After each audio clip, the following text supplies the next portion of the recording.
ওরা কোনো দলের নন, তবে কাজ করছেন সব দলের হয়েই, কখনো বিজেপি আবার কখনো তৃণমূল বা কংগ্রেসের হয়ে। কাজের বিনিময়ে মিলছে পারিশ্রমিকও। ভোট মরশুমে অফ সিজনে নিয়মিত কাজ পেয়ে খুশি তারা। হচ্ছে রোজগার, কাজের ফুরসত পর্যন্ত নেই। যখন যে দলের বরাত মিলছে গান গাইছেন তারা। গানের মাধ্যমেই তাদের দিয়ে ভোট প্রচার করছেন প্রথম সারির রাজনৈতিক দলগুলি। কখনো জনসভা শুরুর আগে, আবার কখনো শুধুমাত্র তাদের দিয়ে গানের মাধ্যমে ভোট প্রচার করাচ্ছেন রাজনৈতিক দলগুলির। তারা কেউই কোনো দলের নয় মালদহের, তারা আর কেউ নয় মালদহের বাউল শিল্পীরা। নির্বাচনের মুহূর্তে খুশি মালদহের বাউল শিল্পীরা, কারণ এই সময় জেলার প্রায় প্রতিটি রাজনৈতিক দল তাদের দিয়ে নির্বাচনী প্রচার চালাচ্ছেন।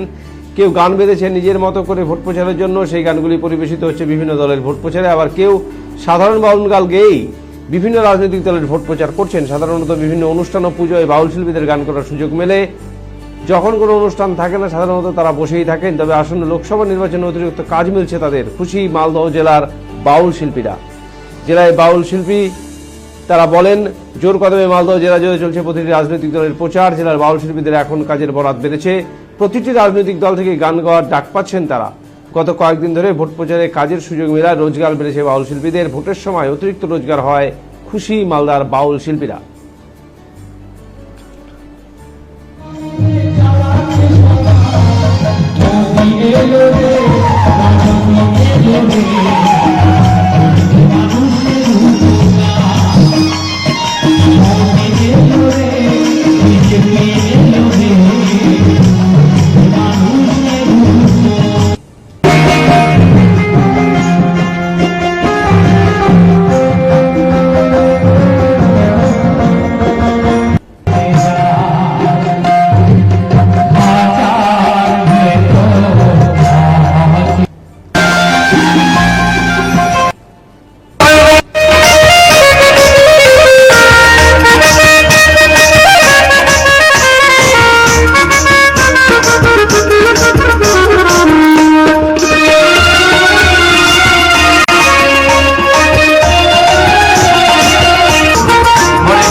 ভোটের সময় যেটা আমাদের সুবিধা হচ্ছে যে আমরা তাদের ভোট প্রচারে তাদের জন্য আমরা গান গাইছি।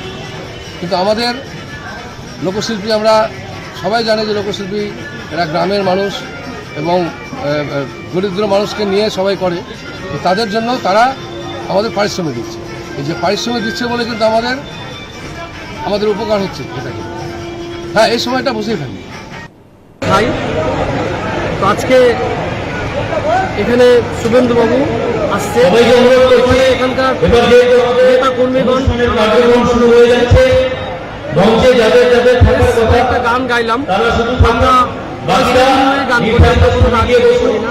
আপনাদের বসার জন্য মঞ্চের বাদিকে একটা জায়গা করা হয়েছে, যারা আমাদের